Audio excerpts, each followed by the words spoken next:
Hello students, chemistry में हम लोग पढ़ रहे हैं उपसह संयोजक यौगिक ये लेसन। और इसमें हमने टॉपिक पढ़ा था कीलेट लिगेंड। थोड़ा सा इस टॉपिक को रिपीट कर लेते हैं। कीलेट लिगेंड, तो सुनिए फिर कीलेट लिगेंड क्या होते हैं।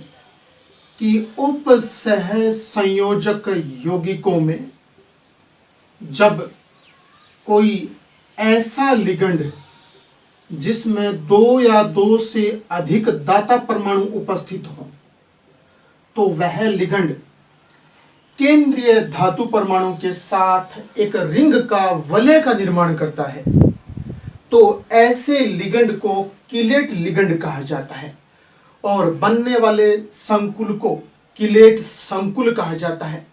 और रिंग बनने के कारण, वलय बनने के कारण, यानी लिगेंड के द्वारा वलय बनने के कारण, रिंग बनने के कारण और संकुल यौगिक में एक स्थायित्व उत्पन्न हो जाता है जिसे कीलेट प्रभाव कहा जाता है।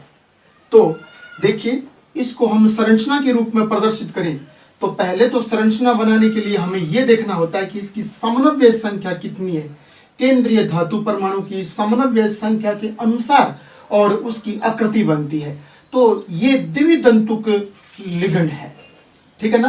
द्विदंतुक लिगेंड है तो याद रखना, द्विदंतुक यानी इसमें दो दाता परमाणु है, तो दो दाता परमाणु का इससे हम मल्टीप्लाई कर देंगे तो 2 तिया 6। तो कहने का अर्थ इसकी समन्वय संख्या, केंद्रीय धातु परमाणु की समन्वय संख्या 6 बन जाएगी। और जिन यौगिकों में केंद्रीय धातु परमाणु की समन्वय संख्या 6 होती है उनकी आकृति अष्टफलकीय होती है। उनकी आकृति कैसी होती है? अष्टफलकीय। आकृतियों के बारे में और नामकरण के बारे में जस्ट हम आगे पढ़ेंगे तो वहां आपको समझ आ जाएगा कि इसकी आकृति अष्टफलकीय होती है। अष्टफलकीय आकृति बनाने के लिए जैसे मैं आपके सामने यूं करता हूं कि इस प्रकार की संरचना बना करके और जो धातु परमाणु दिया है उसको केंद्र में लिख लेता हूं। जैसे मैंने यहां केंद्र में लिख दिया और कोनों से उपसंयोजक जो बंध हैं वो लगा दिए। और अष्टफलक की आकृति में इस प्रकार से यूं और होता है। तो अब हम क्या करेंगे, इस OX यानी ऑक्जेलेटो, OX कौन सा लिगेंड है? ऑक्जेलेटो है। तो फिर यूं समझाने के लिए एक बार तो मैं यूं भी लिख सकता हूं, ऑक्जेलेटो का एक बॉन्ड ये बन गया और एक बॉन्ड ये बन गया, यानी एक बॉन्ड ये बन गया, एक बॉन्ड ये बन गया। तो जाहिर सी बात है, जब एक ऑक्जेलेटो और दो बॉन्ड बना रहे धातु परमाणु के साथ तो एक कन्फर्म द्विदंतुक है, ये पहचान है। इसी प्रकार अपने ऑक्जेलेटो 3 लेने हैं तो एक ऑक्जेलेटो लगा चुका हूं, दूसरा ये यहां लगा देता हूं। इस प्रकार से ये भी दो बॉन्ड बना रहा है तो द्विदंतुक है। और एक ऑक्जेलेटो अणु को यहां जोड़ देता हूं तो ये भी दो बॉन्ड बना रहा है तो द्विदंतुक है। या इसको दूसरे तरीके से हम यूं भी लिख सकते हैं, अथवा मैं लिखूं तो इस प्रकार से कि आप केंद्रीय धातु परमाणु को इस प्रकार की संरचना के बीचों बीच केंद्र में यूं लिख लोगे। केंद्र में यूं लिखने के बाद में उपसंयोजक बंध हैं उनको निरूपित कर दोगे। और उपसंयोजक बंध निरूपित करने के बाद उनमें जो ऑक्जेलेट की संरचना होती है वो संरचना लगा दीजिए। ये तो ऑक्जेलेट का प्रतीक था, हमने प्रतीक यूज किया। आप ये भी एग्जाम में यूज कर सकते हैं, ऐसी संरचना बना सकते हैं, कोई दिक्कत नहीं है, सही है। और जो आपको यहाँ प्रतीक दिया हो उसको संरचना के रूप में लिखें, अणुसूत्र के रूप में लिखें। तो फिर मैं ऑक्जेलेट को यहाँ इस प्रकार से आपके सामने यूं लिख देता हूं, जैसे एक O परमाणु यहाँ और कार्बन के साथ ये बॉन्ड, और इस प्रकार से यूं कर देता हूं। और उसके बाद में फिर दूसरा यहां भी O परमाणु और O परमाणु और इसके साथ कार्बन, और कार्बन को जोड़ करके और इस पर डबल बॉन्ड से प्रत्येक पर O परमाणु कर देता हूं। ये ऑक्जेलेटो की संरचना होती है। इसी प्रकार इस साइड में यहां तो O परमाणु यहां और O परमाणु यहां, यानी ये बॉन्ड यहां और ये बॉन्ड यहां। इसी प्रकार ये बॉन्ड इस O के साथ, ये बॉन्ड इस O के साथ, तो बन रहे हैं। इस प्रकार से यहां लिख देता हूं। और ये तो ऑक्जेलेटो की संरचना हमें थोड़ी याद होनी चाहिए। इसमें दो ऑक्जेलेटो में दो माइनस वाले O परमाणु होते हैं, जो माइनस वाले होते हैं वो बॉन्ड बनाते हैं। इस प्रकार से यहाँ बॉन्ड बन रहा है। तो अब इस सारे पर एक खास बात, -3 है तो सारे पर इस प्रकार की संरचना बनाने के बाद में यूं, और जो आवेश होता है वो आप लगा दीजिए, -3 है तो -3, जो जितना हो उतना। और अब देख लीजिए ये केंद्रीय धातु परमाणु के साथ जो मैंने लिगंड के 3 आपके अणु जोड़े हैं ऑक्सीलेटों के, वो तीनों के तीनों क्या कर रहे हैं, एक चक्रीय संरचना बना रहे हैं। बता चुका हूं, और सुन लीजिए गौर से। जैसे मैं कहीं से शुरू करूं, मान लीजिए इस बॉन्ड से यहां से शुरू होता हूं, तो यहां आते हुए, यहां चलते हुए, देखिए यहां चलते हुए, यूं आते हुए, फिर यूं, इस प्रकार से इस कार्बन के माध्यम से यूं आते हुए, और यहां यूं आते हुए, यहां यूं, इस प्रकार से, और यूं एक रिंग बनती है। ये रिंग बनती है, इसी को बोलते हैं वलय। तो फिर जो लिगंड केंद्रीय धातु परमाणु के साथ एक वलय का निर्माण करते हैं, तो फिर ऐसे लिगंडों को हम किलेट लिगंड कहते हैं। और बनने वाले जो संकुल हैं, हम उनको किलेट संकुल कहते हैं। और जो कोई लिगंड जितनी ज्यादा संख्या में रिंग बनाएगा, उस यौगिक का स्थायित्व किसी दूसरे की तुलना में अधिक होगा। तो वलय बढ़ने से, यानी किलेट लिगंड बढ़ने से, वलय बढ़ने से यौगिक का स्थायित्व बढ़ता है। ये बात आपको याद रखनी है। तो हमने थोड़ा सा रिपीट कर लिया। और अब हमारा आज का नेक्स्ट टॉपिक है उपसह संयोजन संख्या। उपसह संयोजन संख्या, जिसे समन्वय संख्या भी कहा जाता है। तो सुनिए परिभाषित कैसे करेंगे। जब किसी संकुल यौगिक में केंद्रीय धातु परमाणु के साथ जितने लिगंड उपसह संयोजक बंध बनाकर जुड़े होते हैं, तो उन उपसह संयोजक बंधों की संख्या को समन्वय संख्या कहा जाता है। जैसे ये उपसह संयोजक आयन लिया है मैंने, या संकुल आयन बोल दूं इसे। इसमें ये केंद्रीय धातु परमाणु है, केंद्रीय धातु परमाणु के साथ ये एमीन 4 बार जुड़े हुए हैं। यानी कहने का अर्थ हो गया कि यहां लिगंड के रूप में 4 एमीन जुड़े हुए हैं। तो अब इसका अर्थ ये हो गया कि इस धातु परमाणु के साथ और ये 4 एमीन जुड़े हुए हैं। तो 4 एमीन जुड़े हुए, तो प्रत्येक एमीन और एक एक उपसह संयोजक बंध बनाएगा।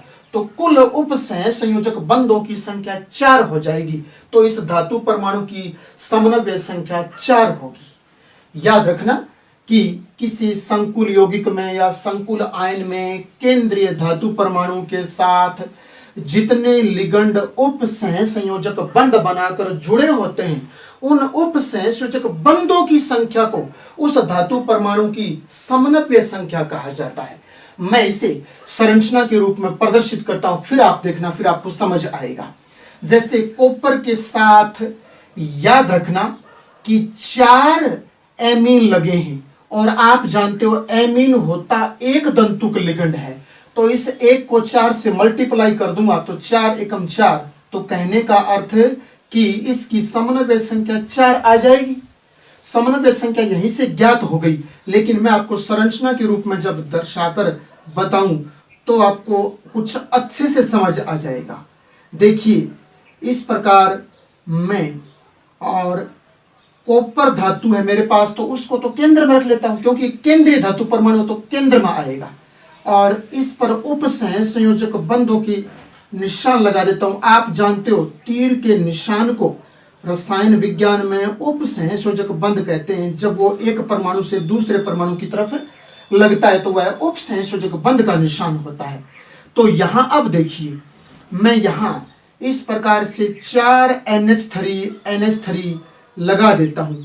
N परमाणु आएगा इस बंध की तरफ, क्योंकि N परमाणु के पास लोन पेयर होता है, तो N परमाणु लोन पेयर दे रहा है इसको, तो यहां H नहीं, आप N लिखोगे इस बंध की सीध में, यहां यूं इस प्रकार से। और याद रखने वाली बात, अगर उस पर पूरे यौगिक पर कोई आवेश दिया है तो आप उतना ही आवेश यहां लगा दीजिए, धनावेश या ऋणावेश कुछ भी हो।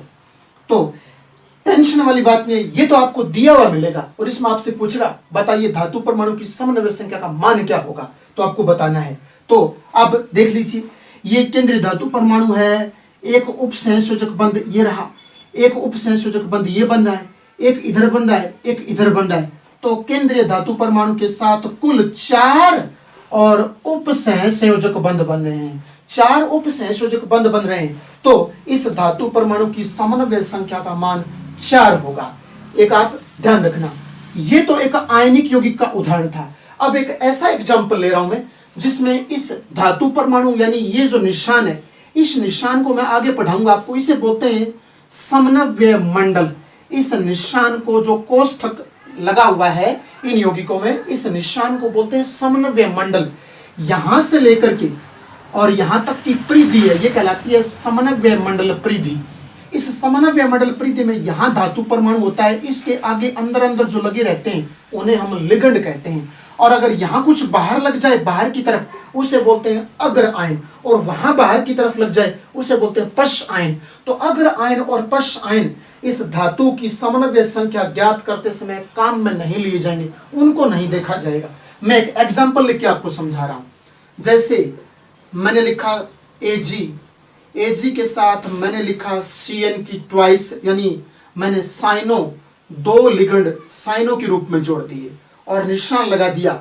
और मान लीजिए मैंने बाहर की तरफ अगर आयन के रूप में पोटेशियम लगा दिया। तो याद रखना, मुझे तो समन्वय संख्या ज्ञात करते समय और केवल इस समन्वय मंडल के अंदर अंदर ही देखना है। समन्वय मंडल के प्रारंभ में तो धातु परमाणु दी हुई होती है। इस धातु परमाणु की समन्वय संख्या तो हम ज्ञात करेंगे, उसके आगे और इस समन्वय मंडल के अंदर अंदर उसके आगे जो कुछ दिए होते हैं उन्हें हम लिगंड कहते हैं। और लिगंड इसके साथ कितने जुड़े वो उसकी समन्वय संख्या हो जाएगी। आप जानते हो साइनो -1 वाला होता है, तो कहने का अर्थ एक दंतुक लिगंड है। वैसे तो हाँ उभय दंतुक में आता है, लेकिन है एक दंतुकी, यानी एक बार में कॉपर आपकी इसके साथ बंध बनाता है, और जब कार्बन इसके साथ बंध बनाता है। जब कार्बन बंध नहीं बना रहा होता है तो उसमें नाइट्रोजन बंध बनाता है, और जब नाइट्रोजन बंध बना रहा होता है तो उसमें कार्बन बंध नहीं बनाता है। तो ये उभय दंतुक का भी है और एक दंतुक का भी है, ये बात आप याद रखना। तो अब इस पर आवेश 1 है, तो इस आवेश 1 से यानी समन्वय कहने का अर्थ 1 किलोन पेयर है या एक दाता परमाणु है, तो मैं इस 2 से गुणा कर दूंगा, 2 एकम 2, तो कहने का अर्थ 2 लिगंड जुड़े हुए हैं। तो फिर ये 2 ही उपसंयोजक बंध बनाएगा। तो फिर Ag की समन्वय संख्या का मान 2 हो जाएगा। Ag की समन्वय संख्या का मान 2 हो जाएगा। और अगर यहां अग्र आयन ना देकर कई बार यहां पश्च आयन दे देता है, होता तो यूं है, जब अग्र आयन आएगा तो उस कंडीशन में पश्च आयन नहीं आएगा, जब पश्च आयन आ जाएगा तो उस कंडीशन में अग्र आयन नहीं आएगा, इस धातु परमाणु की आक्सीकरण अवस्था को पूरा करने हेतु। जैसे मैं एक एग्जाम्पल आपके सामने यूं लिख रहा हूं। जैसे दोबारा से कॉपर के साथ मैं NH4 लगा देता हूं और इस प्रकार से यूं, और यहां सल्फेट लगा देता हूं बाहर की तरफ।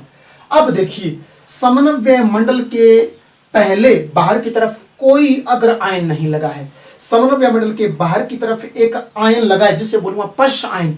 तो उस पश्च आयन को तो आपको नहीं देखना है समन्वय संख्या ज्ञात करते समय, आपको तो इस धातु परमाणु के साथ कितने लिगंड जुड़े हैं वो देखना है। और बता चुका हूं कि लिगंड कहां लगे होते हैं, समन्वय मंडल के अंदर अंदर लिगंड लगे होते हैं। इस धातु परमाणु के आगे समन्वय मंडल के अग्र आयन लिगंड नहीं होते हैं, समन्वय मंडल में लगा पश्च आयन लिगंड नहीं होता है। लिगंड की तो खास बात है कि वो केंद्रीय धातु परमाणु के साथ हमेशा उपसहसंयोजक बंध से जुड़ा होता है, और उपसहसंयोजक बंध से जुड़ा होता है वो ही लिगंड होता है। ये बाहर वाले यानी अग्र आयन और पश्च आयन कभी उपसहसंयोजक बंध से नहीं जुड़ते हैं, तब वो लिगंड नहीं होते हैं। तो फिर कॉपर के साथ 4 NH3, और याद रखना ये एक दंतुक है, तो 4 एकम 4, तो कॉपर की समन्वय संख्या 4 हो जाएगी। तो मैं उम्मीद करता हूं कि आपको समन्वय संख्या बोलूं तो या उपसंयोजक संख्या बोलूं तो एक ही बात है और वो ज्ञात करनी आ गई होगी।